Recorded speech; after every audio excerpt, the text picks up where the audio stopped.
दोस्तों वो दिन दूर नहीं कि न आपको बिजली कनेक्शन की आवश्यकता पड़ेगी, न बैटरी इन्वर्टर की आवश्यकता पड़ेगी। सीधे सोलर से आप अपने घर के सभी अप्लायंस चलाएंगे। नमस्कार दोस्तों, आप देख रहे हैं अपना यूट्यूब चैनल माइक्रो नागल और मैं आपका दोस्त अरविंद। और जैसा कि इलेक्ट्रॉनिक क्रांति वीडियो सीरीज में आपने देखा कि जो होम अप्लायंस आप एसी पर चलाते हैं वह सभी होम अप्लायंस डीसी पर भी चलते हैं। और हैवी अप्लायंस जैसे AC, heater, press, geyser, immersion road, जो हैवी लोड होते हैं उनको जब हम डीसी पर चलाते हैं तो अक्सर हमारे स्विच और सॉकेट बहुत जल्दी बर्न हो जाते हैं, जल जाते हैं, खराब हो जाते हैं। तो इस वीडियो में उसी समस्या का समाधान करने वाले हैं। और 1 अक्टूबर 2023 से चैनल पर जो दूसरी वीडियो सीरीज अपना घर अपनी ऊर्जा आने वाली है, जिसमें सभी अप्लायंस सीधे सोलर से चलाकर दिखाई जाएंगे। साथ ही साथ यह भी बताएंगे कि कितनी बैटरी, कितने सोलर पैनल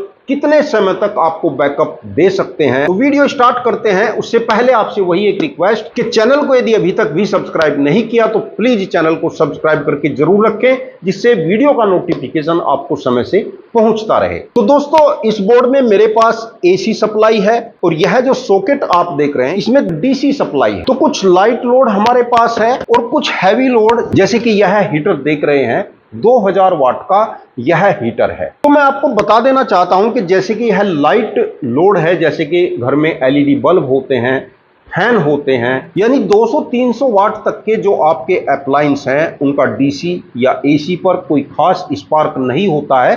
डायरेक्ट आपके जो घर में सिंपल सॉकेट और सिंपल स्विच होते हैं वही कार्य करेंगे। यदि लोड हैवी है, आपका 2000 वाट या 1000 वाट का कोई हीटर है, इंडक्शन है, एसी है और इमर्शन रोड, तो इस प्रकार के जो लोड होते हैं वह स्पार्क करते हैं और उनका समाधान इसमें करेंगे। तो पहले इस लाइट लोड का स्पार्क ही आपको दिखाते हैं कि कितना स्पार्क आएगा। तो माइनस को मैंने डायरेक्ट कनेक्ट कर लिया है और प्लस को यहां से कनेक्ट करके दिखाऊंगा, जैसे कि यहां हमने कोई स्विच लगा रखा है। तो जब भी स्विच को ऑन करेंगे तो हमारा लोड चालू हो जाएगा और स्विच को ऑफ करेंगे तो लोड ऑफ हो जाएगा। तो इस लोड के लिए हम यहां पर देख रहे हैं कि कुछ भी स्पार्क नहीं है, बहुत मामूली सा स्पार्क। तो यानी लाइट लोड के लिए कोई स्पार्क नहीं है। वही स्विच सॉकेट जो आपने अपनी वायरिंग में लगा रखे हैं वही आपको चलाने हैं। और अब हैवी लोड पर देखते हैं कि कितना स्पार्क आएगा। यह 2000 वाट का हीटर है। ऐसा मान सकते हैं कि यहां पर हमने कोई स्विच लगाया है और यहीं से इस हीटर को हमें ऑन ऑफ करना है। तो अब हम अपने स्विच को ऑन करते हैं, यानी लगाते हुए कोई स्पार्क नहीं है।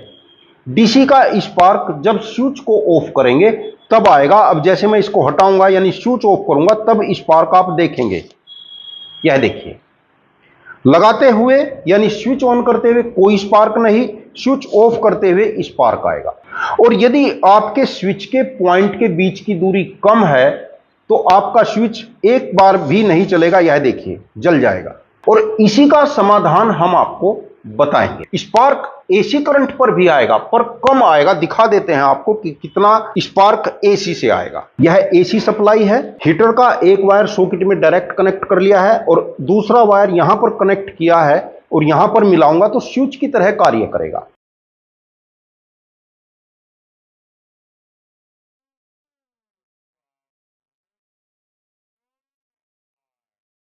तो दोस्तों, जैसा कि आपने देखा कि उतने ही वोल्ट डीसी पर स्पार्क अधिक आया और एसी पर स्पार्क कम आया। तो इसका क्या कारण है, एक डीपली नॉलेज आपको देंगे। जो टेक्निकल लोग हैं वह वीडियो को अंत तक देखें। पहले मैं आपको यह समाधान बता देता हूं कि यदि आप हैवी लोड डीसी पर चला रहे हैं तो इस स्पार्क को कम कैसे करें। और यह जो सोलर और डीसी से अप्लायंस चलाने वाला कंसेप्ट है उसका यह मुख्य बिंदु है। तो जैसे कि यह एक स्विच है, जैसे आम स्विच है जिसको आप यूज करते हैं, ऐसे ही स्विच हमें यूज करने हैं। थोड़ा सा बदलाव करना है। और इस स्विच में स्पार्क लगेगा या नहीं लगेगा, कितना लगेगा, यह दिखाने के लिए इसकी ऊपर की कैप मैं उतार लेता हूं। दोस्तों, जैसा कि आप देख रहे हैं कि इस हीटर का एक वायर सीधा मैंने डीसी के इस सॉकेट से कनेक्ट कर लिया है और हीटर का दूसरा वायर स्विच से होते हुए यहीं इसी सॉकेट से कनेक्ट हो गया है। और इस स्विच को अब ऑन करूंगा। स्विच की कैप मैंने उतार ली है जिससे कि स्पार्क हमको साफ दिखाई देगा। तो जब मैं इसको ऑन करूंगा तो कोई खास स्पार्क नहीं आएगा, कुछ भी स्पार्क नहीं आया है ऑन करते हुए। और यदि ऑफ करूंगा तो देखना स्पार्क आएगा, यह देखिए लगातार स्पार्क चल रहा है। और इसीलिए डीसी पर हमारे स्विच सॉकेट अधिक दिन नहीं चल पाते हैं। अब सीधे आते हैं कि इसका निवारण क्या है। बहुत सिंपल सा कार्य आपको करना है, और जो आपके सिंपल सॉकेट और स्विच है वही डीसी पर भी वर्क करेंगे। एक यह मेरे पास कंडेंसर है, यह डीसी का कंडेंसर है। कैमरे में यदि आप देख पा रहे होंगे तो 450 वोल्ट का है और 22 माइक्रोफैरेड का है। यदि आपको 400 वोल्ट से लेकर 500 वोल्ट तक का और 10 माइक्रोफैरेड का कंडेंसर भी मिल जाए, जिसका साइज इससे आधा हो जाएगा, तो भी सफिशिएंट है। और यह कंडेंसर इस स्विच में लगना है जिससे हम अपने हीटर को चला रहे हैं या हैवी लोड को चला रहे हैं। जो आपके लाइट लोड हैं उन पर कोई कंडेंसर या कुछ भी लगाने की कोई जरूरत नहीं है। और इसको लगाते समय हमें क्या ध्यान रखना है कि यह जो कंडेंसर होता है इसका एक पॉइंट तो माइनस होता है, इस पर लिखा हुआ है माइनस, यानी यह पॉइंट माइनस है और यह पॉइंट प्लस है। इस साइड में लिखा हुआ कुछ नहीं है तो यह प्लस है। तो जैसा कि मैं देख रहा हूं कि यहां इस पॉइंट में मेरा रेड वायर आ रहा है, प्लस आ रहा है, तो यहां पर मैं प्लस लैग को कनेक्ट कर दूंगा। अब दोस्तों जैसा कि आप देख रहे हैं कि मैंने इस प्लस पॉइंट पर इस कंडेंसर का प्लस पॉइंट लगा लिया है। यदि कंडेंसर लगाने में आपसे उल्टा हो जाएगा तो लगाते ही आपका कंडेंसर खराब हो जाएगा। तो लगाते समय बस ध्यान रखना है कि प्लस जिधर है उधर प्लस लैग लगानी। और अब इस स्विच को हम ऑन ऑफ करके आपको दिखाते हैं। हीटर ऑन हो गया है और अब ऑफ करते हैं। कुछ भी स्पार्क नहीं आया है। तो अब आप अपने स्विच को कितनी भी बार ऑन ऑफ करिए कोई स्पार्क नहीं आएगा। आप सोच रहे होंगे कि शायद सप्लाई बंद हो गई है। एम्पियर पर मीटर को कर लिया है और एक वायर में यहां पर डाल देता हूं। यह देखिए दोस्तों, अगर आप देख पा रहे होंगे तो 5.4 एम्पियर डीसी के चल रहे हैं। और इस स्विच को ऑफ करता हूं, एम्पियर समाप्त हो गया और स्विच को ऑन करता हूं, एम्पियर चालू हो गया, यानी कि हीटर चल गया। यहां स्पार्क आपको बिल्कुल देखने को भी नहीं मिलेगा, जबकि इससे ज्यादा स्पार्क यदि इस हीटर को एसी पर चलाकर दिखाऊंगा तो स्पार्क ज्यादा आएगा। दोस्तों जैसा कि आपने देखा कि डीसी पर स्विच सॉकेट जलने की एक बहुत बड़ी बहुत विकट समस्या थी, जिसका बहुत बड़ा हवा कुछ लोगों ने बना रखा था, वह आपकी समाप्त हो गई होगी। लाइट लोड के लिए कुछ चेंजिंग नहीं करनी है, वही स्विच सॉकेट चलने हैं। वायरिंग में थोड़ा सुधार करना है, चेंजिंग कुछ नहीं करनी है। और क्या सुधार करना है वह अगली वीडियो में आपको बताऊंगा। एक बार फिर से मैं आपको बता देता हूं, हैवी लोड के लिए, हीटर आदि के लिए आपको हैवी स्विच सॉकेट यूज करने चाहिए। जैसे 15-16 एम्पियर का स्विच सॉकेट होना चाहिए जिसका पॉइंट हैवी होता है। और स्विच के साथ यह कंडेंसर, यह तो 22 माइक्रोफैरेड का है, आपको केवल 400 से 500 वोल्ट का और 10 माइक्रोफैरेड का यह कंडेंसर लेना है और स्विच में लगाना है। जो स्पार्क था वह स्पार्क बिल्कुल समाप्त हो जाएगा, एसी से भी कम स्पार्क आएगा। दोस्तों कुछ टेक्निकल व्यूअर यह भी जानना चाह रहे होंगे कि डीसी पर स्पार्क अधिक क्यों लगता है, एसी पर कम क्यों लगता है। इसकी डीपली जानकारी भी एक चार्ट के माध्यम से आपको दूंगा। दोस्तों जैसा कि आप देख रहे हैं कि हमने यह एसी सप्लाई ली है और यह डीसी सप्लाई ली है। यह 200 वोल्ट हमारी एसी सप्लाई है और यह 200 वोल्ट मान लीजिए हमारी डीसी सप्लाई है। एसी सप्लाई वेव के फॉर्म में होती है, जैसा कि यहां पर हमने दिखाया है। 0 वोल्ट से स्टार्ट होगी और बढ़ते बढ़ते लगभग 300 वोल्ट तक जाएगी। इसका पीक पॉइंट बोलते हैं। फिर वोल्ट घटना शुरू होगी और फिर 0 पर आएगी और फिर उल्टी दिशा में चलेगी, विपरीत दिशा में चलेगी और फिर नीचे -300 वोल्ट तक जाएगी और फिर 0 की तरफ आना शुरू हो जाएगी और फिर बढ़ते बढ़ते यहां 300 वोल्ट तक जाएगी, फिर 0 पर आएगी। तो यहां से यहां तक इसको एक साइकिल बोला जाता है।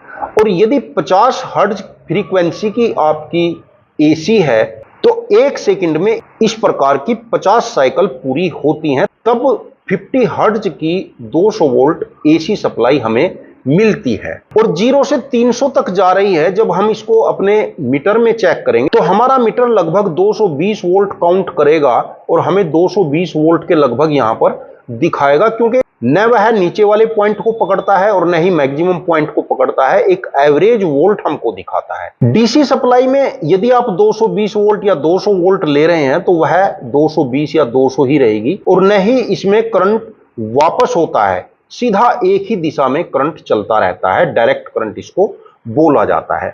अब यहां एसी में क्या होता है कि करंट एक बार प्लस दिशा में जा रहा है तो एक बार माइनस दिशा में जा रहा है, यानी एक ही वायर में करंट एक बार इस साइड में जाएगा और एक बार वापस होगा, यानी वायर के अंदर ही करंट ऐसे चलता रहेगा। डीसी सप्लाई में करंट एक ही साइड में चलेगा।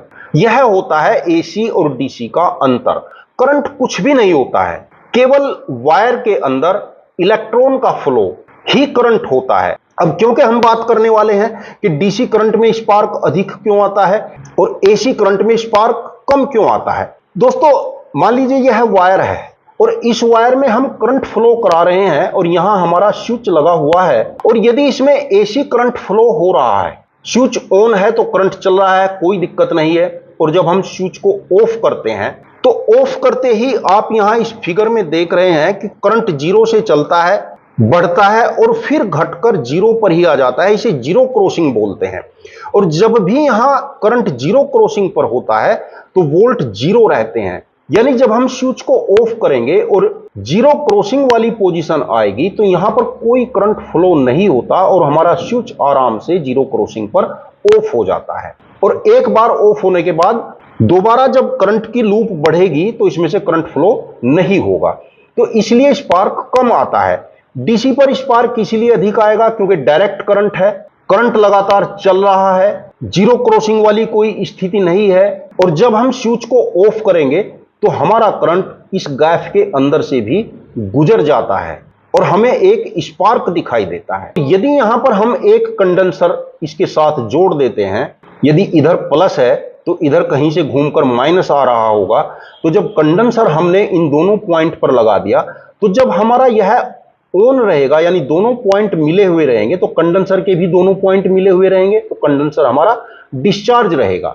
और जैसे ही इस स्विच को हम इस पॉइंट से हटाएंगे यानी ऑफ करेंगे, यह कंडेंसर उसको सक कर लेता है और यहां स्पार्क नहीं लगता है। इस वीडियो में मेरे द्वारा दी गई जानकारी आपको कैसी लगी कमेंट करके जरूर बताना। यदि आपका कोई क्वेश्चन है वह भी कमेंट में लिखना।